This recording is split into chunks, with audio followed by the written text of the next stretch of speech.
You can point out that Christ said this, or the apostles said that. But what canst thou say?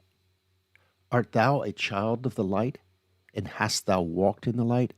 And what thou speakest, is it inwardly from God? For the kingdom stands not in words, but in power. And the gospel was not in word only, but in power and in the Spirit. This is the Ohio Yearly Meeting Greek Bible Study. We are reading the Gospel according to John, and we left off at chapter 16, verse 5. Let's begin with verse 5 of chapter 16. But now I am going to him who sent me, yet none of you asks me, where are you going? But because I have said these things to you, sorrow has filled your hearts. Nevertheless, I tell you the truth. It is to your advantage that I go away. For if I do not go away, the advocate will not come to you. But if I go, I will send him to you. And when he comes, he will prove the world wrong about sin and righteousness and judgment. About sin, because they do not believe in me. About righteousness, because I am going to the Father, and you will see me no longer. About judgment, because the ruler of this world has been condemned. I still have many things to say to you, but you cannot bear them now. When the Spirit of truth comes, he will guide you into all the truth, for he will not speak on his own, but will speak whatever he hears, and he will declare to you the things that are to come. He will glorify me, because he will take what is mine and declare it to you. All that the Father has is mine. For this reason I said that he will take what is mine and declare it to you. First, I should just ask, are there any questions on this section I just read? I don't know if it's important, but I'm looking at verse 7, and I'm curious about the word translated advantage, Symphero. Are there other flavors to that? Is it pretty straightforward? No, it's not a word I know. I'm actually looking it up here again. I see the translation, it is better, but I'm just checking that right now. Okay, the word means it is advantageous. It means it is profitable. It is useful. It is better for you that I go away. Mm-hmm. It is profitable. So that does help me. Sometimes advantage implies some kind of adversarial relationship, and I didn't know if we're supposed to see anything of that in this passage. Profitable, useful, better for you. I like that. Perhaps another word would be beneficial. Mm-hmm. The King James has Useful. expedient. And Niv has, it is for your good. Okay. Advantageous. Any thoughts of anyone as to what Jesus is referring here to? The reason I say that is I may have mentioned it in this group that Augustine mentions how there were so many people, Jews at the time of Jesus, who heard him and saw him perform miracles, but did not have that sense of anything really extraordinary in just seeing him and seeing what he was doing. But the Spirit of truth that would come afterwards to those who really understood what Jesus was doing and who he was, that may be even a more powerful incentive in terms of understanding Jesus Christ. Inner conviction. When we hear, about Jesus's miracles, as I recall, when I read historian type of scholars, other people were attributed to being miracle workers in that period of history, which I wanted to ask about, because when we read the Bible and think about Jesus is doing miracles, we say, well, that made him very unique. In other words, there was something special about him. But I've also heard that other people were considered miracle workers in that period of time, and they would not have seen him that different or unique. And I didn't know what they might could share along those lines, or what others, as we look at it in that context. As I was saying, if the Spirit of Christ, if the light of Christ within becomes accessible and evident to someone, then there's a different kind of understanding than just seeing Jesus in person and seeing maybe some remarkable kinds of things happening, miracles, signs. And that's a different kind of conviction, an even stronger conviction, I think. Maybe his obedience and sacrifice and resurrection made it possible for people to see this in a way that they couldn't see before he was resurrected and obeyed. I think we'll come to the word faith or believe again, but it's such an important word that we have to kind of remember that, to believe, to have faith really has the meaning of trust or confidence. And the trust or confidence is very important at this time because you have to remember that Jesus was a convicted criminal who was executed by the government.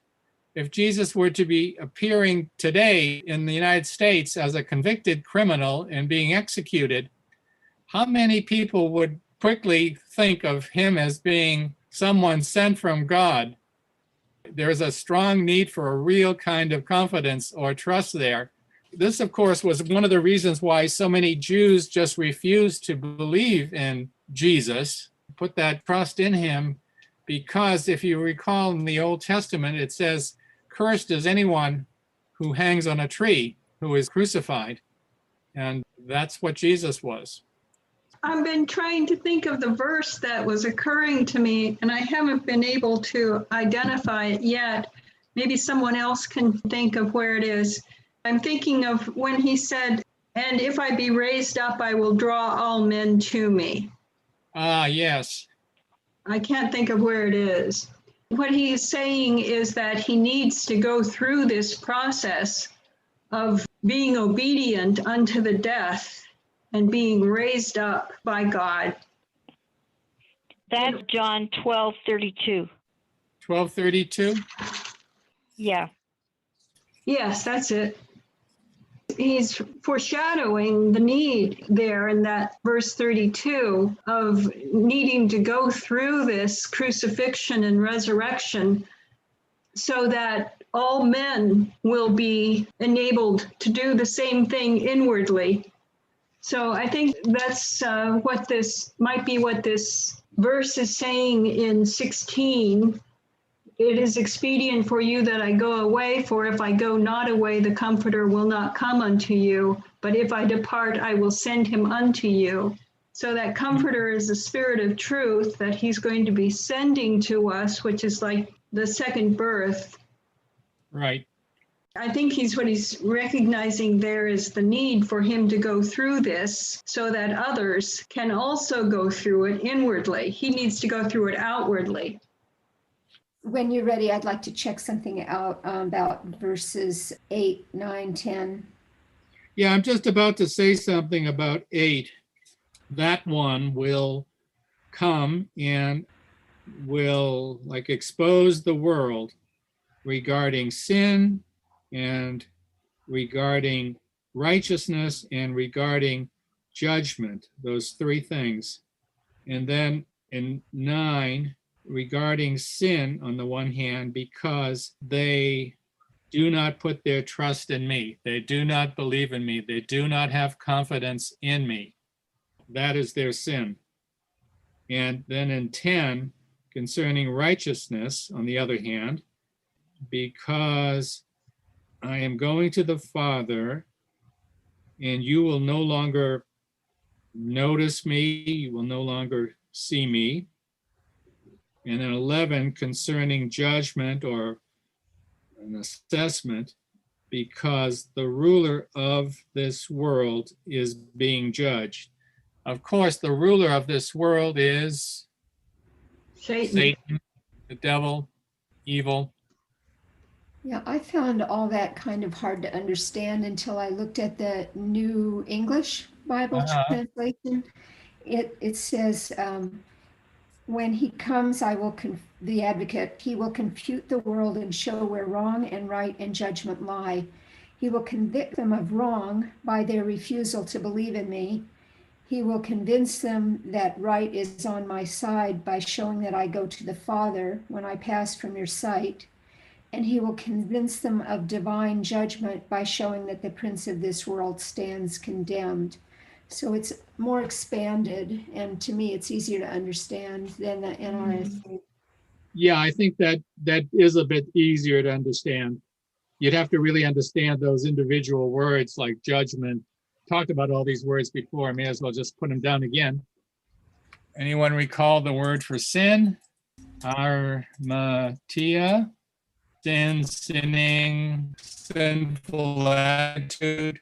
What was the one? Dikaiosyne, and that's righteousness, upright conduct, judgment in a different sense. What's upright?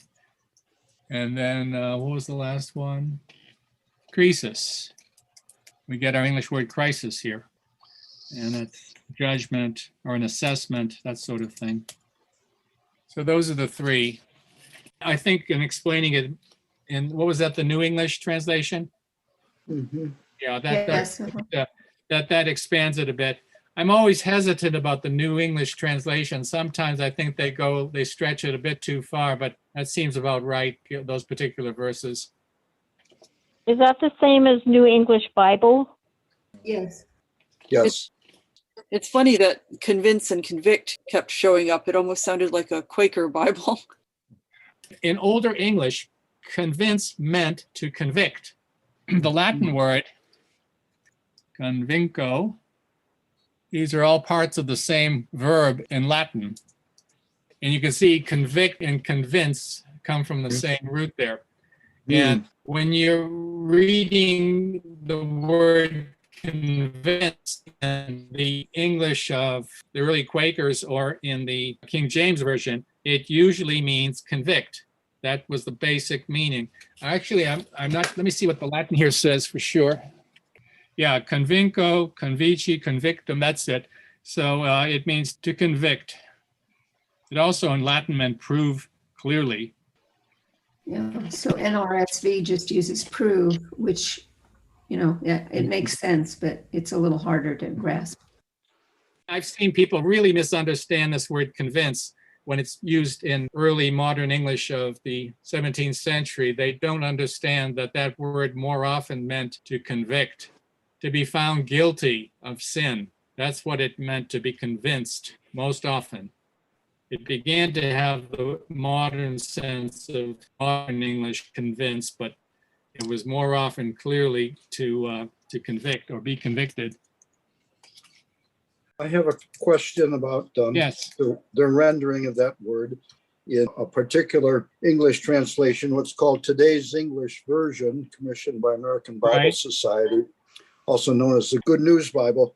Here it says, he will prove to the people of the world that they were wrong about sin and what's right. Does prove to people, is that close enough to your understanding of what this let me just look. Wait, let me think here. Sure. Elencho seems to be the verb, huh? Elencho, yeah, that's I wanted to look up that word anyway. Elencho. It's Alexei here. Mm-hmm. Elencho, to expose, to bring to light, to examine carefully, to scrutinize, to bring a person to the point of recognizing wrongdoing. Okay.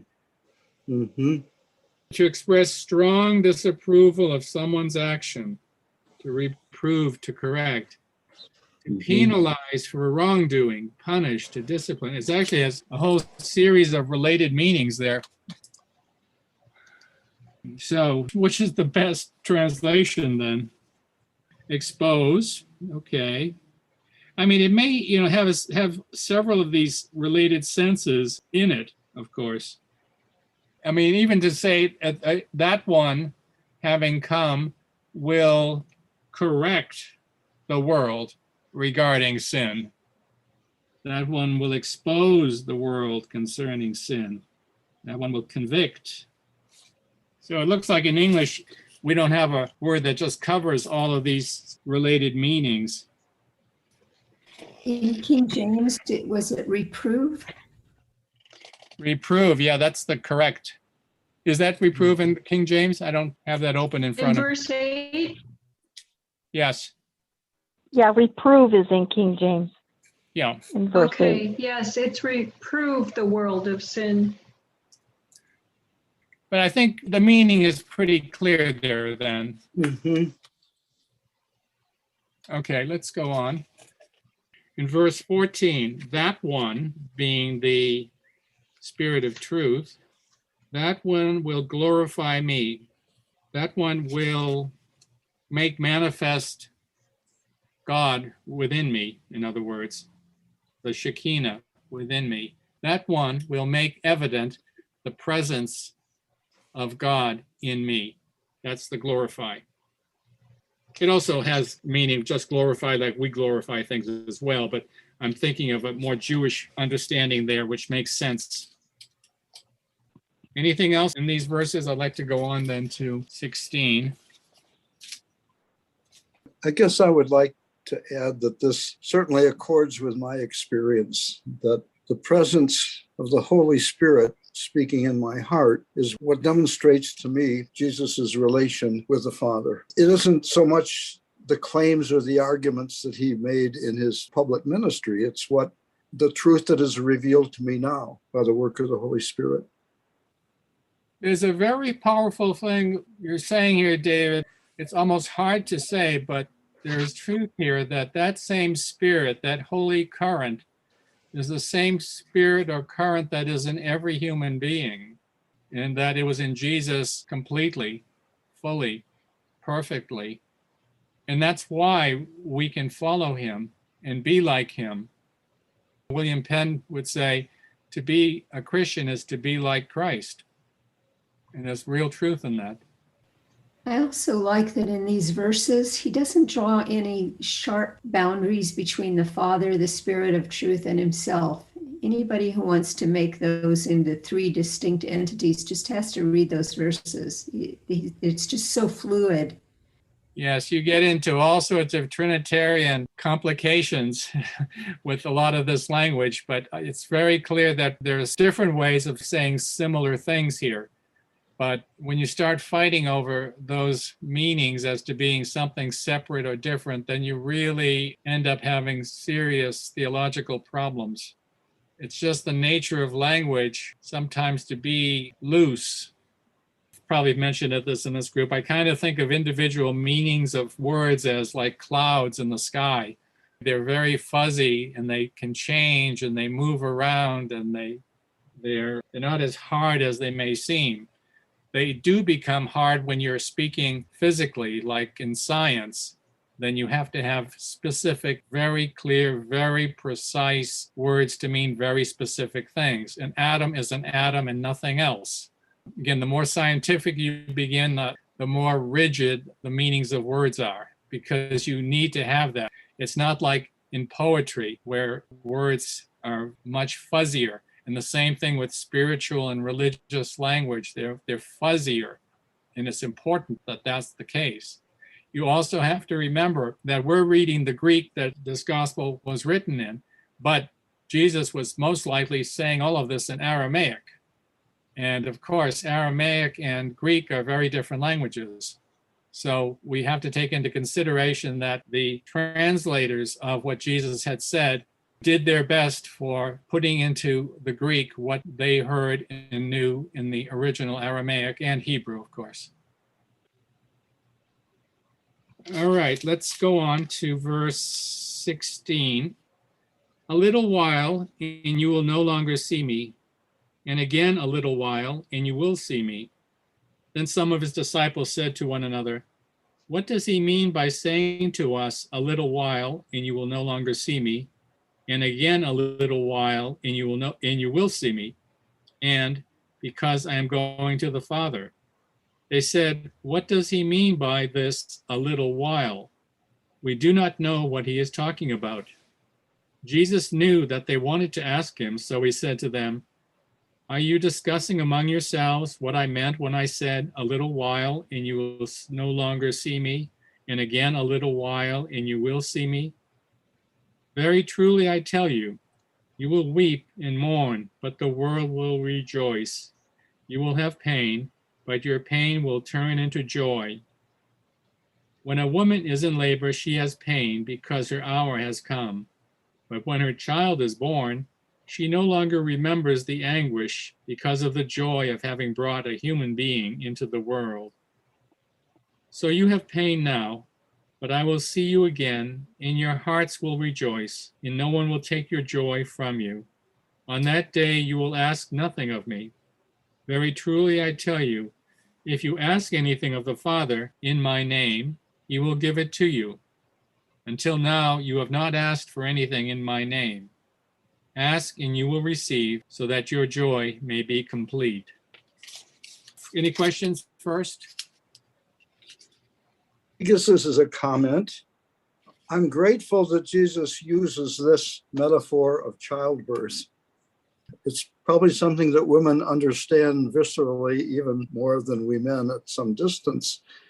But what it is to endure pain that may seem overwhelming and yet is productive because something good comes from it, and that joy can set in abeyance, if not wipe out, the memory of the pain. I find a similar kind of testimony from a woman who is in the Sikh tradition, Valerie Kaur. She puts it in the form of the question of the darkness that we are experiencing in the political order. And she says, is it the darkness of the tomb or the darkness of the womb? That womb metaphor is of something that pushes out new life into the world. And there may be pain, and yet there is something wonderful that happens that moves us into joy. Well, the Apostle Paul in Galatians chapter 4 uses some very similar language in saying that he is like a woman having labor pains, trying to have Christ be born in you Galatians. You know, the spirit of Christ in everyone. I mean, getting it out of the womb. And that's what he's struggling to do.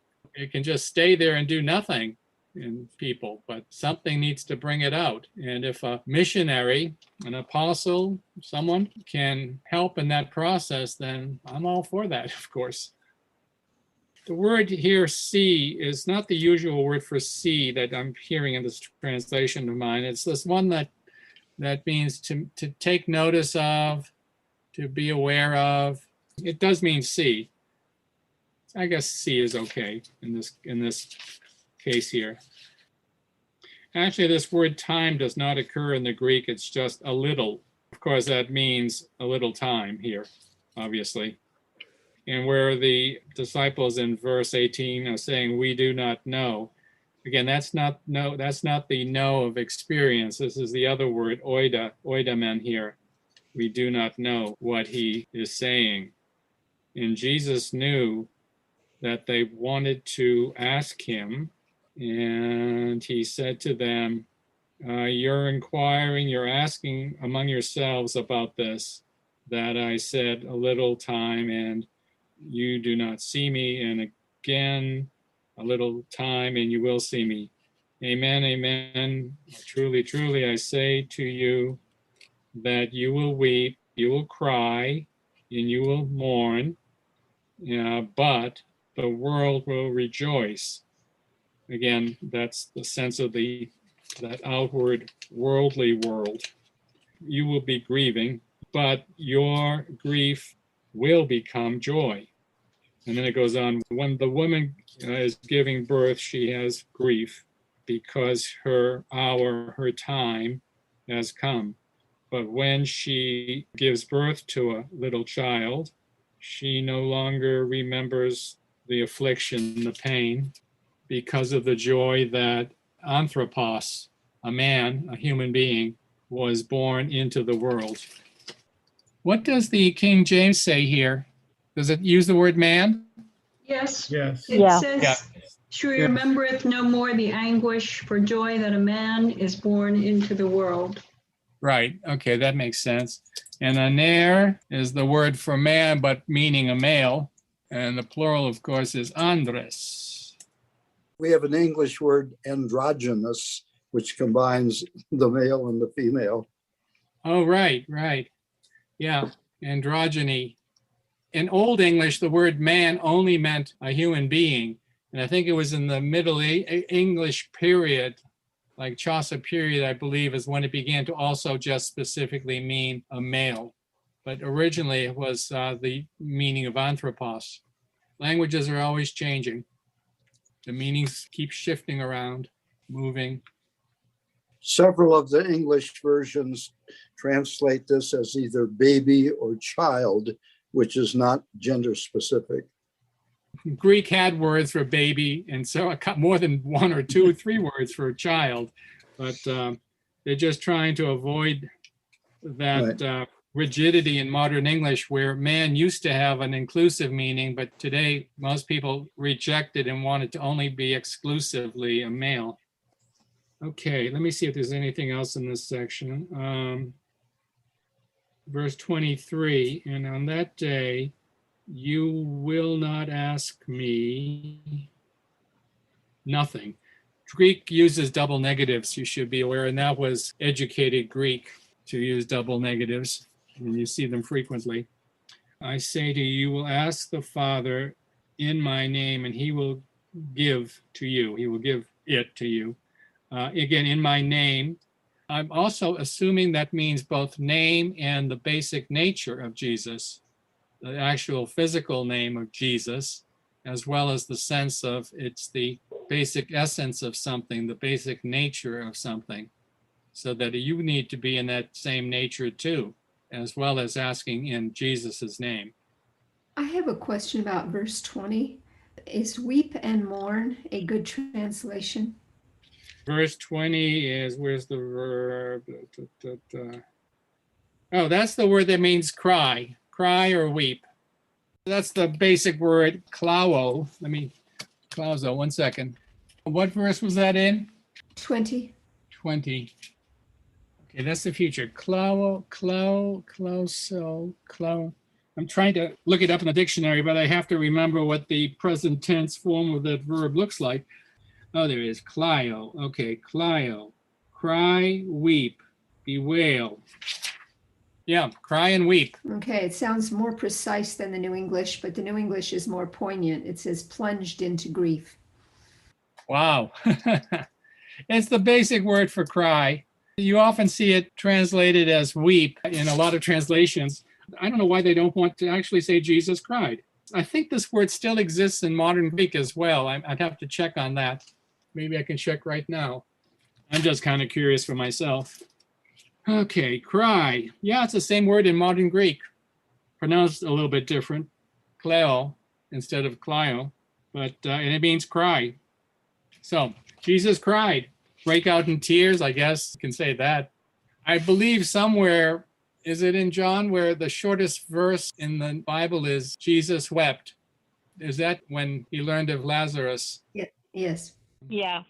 That's the same verse, but the word is klio, meaning to cry, to weep. And that was in verse 20. Henry, I think it's important that you stress this broader meaning of name, because this helps us to connect with the basic essence of Jesus. When Yes. we're praying, this guards against simply invoking that sound as a magical token or something. And I think there are folks who think, well, if you just use that name, then it's going to happen. And there are also people who think that they're being told to just use that name and it will happen, and they think that that's nonsense, and they don't realize that there could be another way of understanding it. Now, when you see a verse in the New Testament, what Jesus says, believe in my name, I don't know what that means if someone just said that verse to me and I didn't have any context. But if I look at what the Greek says, put your confidence in my nature, in my true nature, what the writer of the gospel is saying then is much clearer, that you need to put your trust, your belief, your faith in who I am. If I'm the writer of a gospel and I'm saying, putting these words in Jesus's mouth to explain to the believers already, as well as to new believers, that we're talking about, again, getting back to what I was saying earlier, he was a convicted criminal who was executed for his crimes, of course, unfairly totally, but this is a huge stumbling block was a huge stumbling block for many Jews at that time, as well as for, you could say, law-abiding Romans and Greeks of that day. You can see the stumbling block they had here. How many people today would turn away if you start talking about a convicted criminal being the Son of God? Let me just look up this word onoma. It has many meanings in Greek, but these are the meanings that we come across so often in reading the New Testament. The proper name of an entity. Oh, there's several pages of this. A person, the classification under which one belongs, noted by a name or category, a title, a category. Recognition accorded a person on the basis of performance, name in terms of an office held. And there are all these subdivisions of these general headings I just read, talking about 3 large dictionary-sized pages on this word, name. This is a Greek lexicon of the New Testament and other early Christian literature, revised by Danker. There's also a very good short dictionary at the end of a different Greek New Testament here. Let me get back to see your faces so I can see what I'm showing. This one too, which is in English. It's the United Bible Society edition. And they keep on coming out with revisions. I think they're on their 5th revision now. I've got 3 and 4. I don't have the 5th. When they keep on learning, more things come up in manuscripts or whatever. All right, maybe we can finish this today. Let's read the rest of this chapter. I have said these things to you in figures of speech. The hour is coming when I will no longer speak to you in figures, but will tell you plainly of the Father. On that day you will ask in my name. I do not say to you that I will ask the Father on your behalf, for the Father himself loves you, because you have loved me and have believed that I came from God. You put your trust, you have confidence that I have come from God. I came from the Father and have come into the world. Again, I am leaving the world and am going to the Father. His disciples said, yes, now you are speaking plainly, not in any figure of speech. Now we know that you know all things and do not need to have anyone question you. By this we believe that you came from God. Jesus answered them, do you now believe? The hour is coming, indeed it has come, when you will be scattered, each one to his home, and you will leave me alone. Yet I am not alone, because the Father is with me. I have said this to you, so that in me you may have peace. In the world you face persecution, but take courage. I have conquered the world. Just want to look up one word here that gets translated as figure of speech. I think there are other translations for that word too. Does anyone give me what their translations have? Veiled language. Veiled language, okay. That's from the Mounts Interlinear.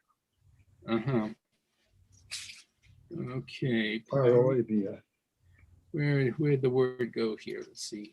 Paroimia. A pithy saying, a proverb, a maxim, a brief communication containing truths designed for initiates, a figure of speech, a veiled saying, in which especially lofty ideas concealed. A veiled saying, okay. And I see there's some uncertainty about the actual meanings of this word from what some of the biblical scholars are saying here. Paroimia. I'm not sure I trust my King James, but it looks like proverb is another translation. Yeah, that's kind of one of the meanings of it. Mm-hmm. Paroimia. It's like a pithy saying or wisdom in a few words, but it's kind of something that's not specifically that clear initially. When we talk about proverbs, the actual meaning might not be obvious if you take it concretely or literally. Goodspeed renders it speaking figuratively. Yeah, figuratively. Figuratively means symbolically, okay? So that's what we're talking about here. These phrases that have some kind of metalinguistic, some symbolic meaning beyond just the ordinary symbolic usage of language. Yeah, I think what I just said is right, but I don't know if that's understood by anyone. I have in 27 in the New Revised Standard Version, for the Father himself loves you. Well, that is the word phileo, love or like. The Father likes you. It's not agape. It's just a general kind of word. God the Father likes you. Okay. I just seems strange to say that, but that's kind of what's being said there. I've got a translation here, for the Father is fond of you because you are fond of me and have believed that I came from God. Now that from is an interesting word. It's not the ordinary word from. It's the word from alongside, para. So, and you believe, you have trust, you have confidence that I have come from alongside God. Jesus now sits at the right hand of God, that kind of sense. The Son is not the Father. The Son of God is not God the Father. And that's the kind of understanding you're getting here in the next verse too, when it's saying from, it's from alongside, actually. Did fond mean something different when the King James Bible was written? Because it doesn't really seem like a word we would want to use for how we feel about. Well, that's actually a modern English translation under the interlinear translation I have here. I've never seen that translation for phileo. Maybe we should go look it up and see if that's a possibility or not. I don't recall it at all. It's a rather weak emotion. Yeah, well, that's why I just said the Father likes you. You know, it's still a nice way of saying something. I think that I'd like to be liked by God the Father. I mean, Well, it beats some of the alternatives. It's true, but yeah, I know what you're saying. Okay, let's see. Okay, phileo means have a special interest in someone or something, frequently with focus on close association.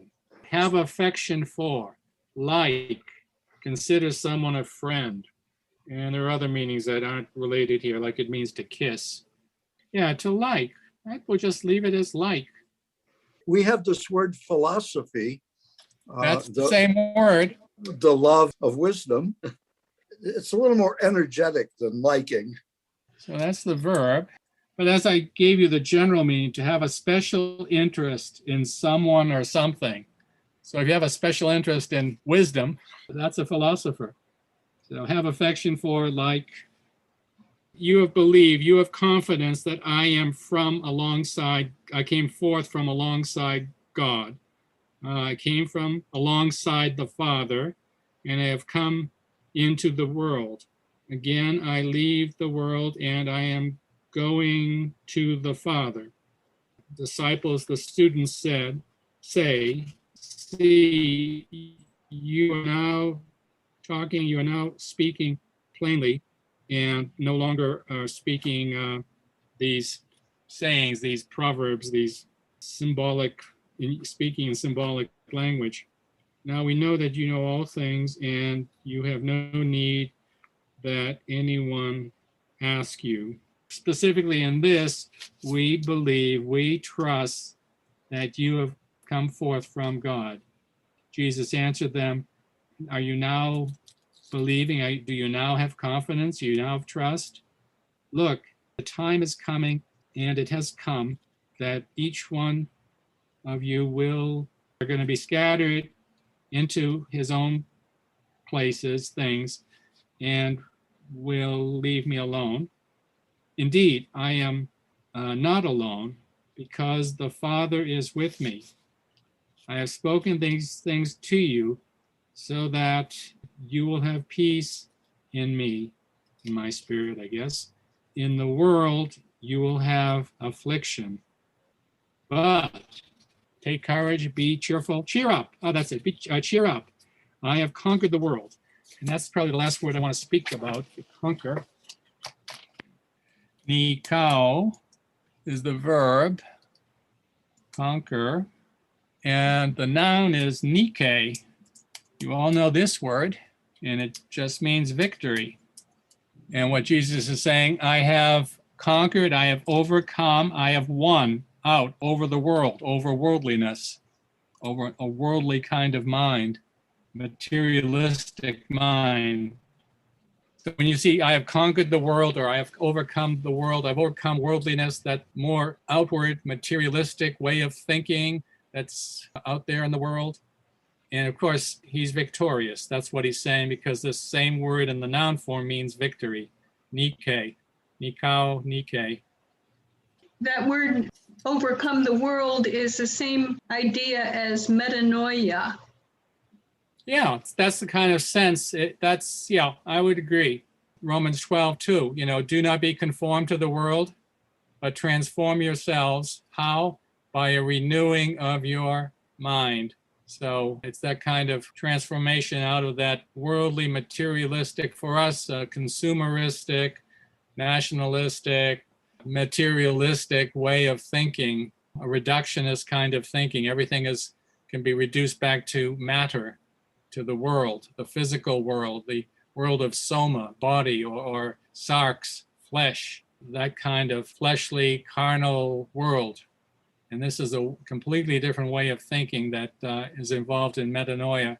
And it's a very powerful statement here that the apostle or the disciple John is saying here, that, again, he's saying, whether Jesus said this or not, the clear understanding is their understanding that Jesus did completely overcome that mindset. Okay, well, thank you, everyone, and we will see you all again next week. Farewell, everyone. Thanks, Henry. Thanks, Henry. Thank you, everybody. This podcast has been a production of Ohio Yearly Meeting. It was hosted by Henry Jason and edited by Kim Palmer. The introduction and credits were read by Chip Thomas. The quote in our introduction is from George Fox.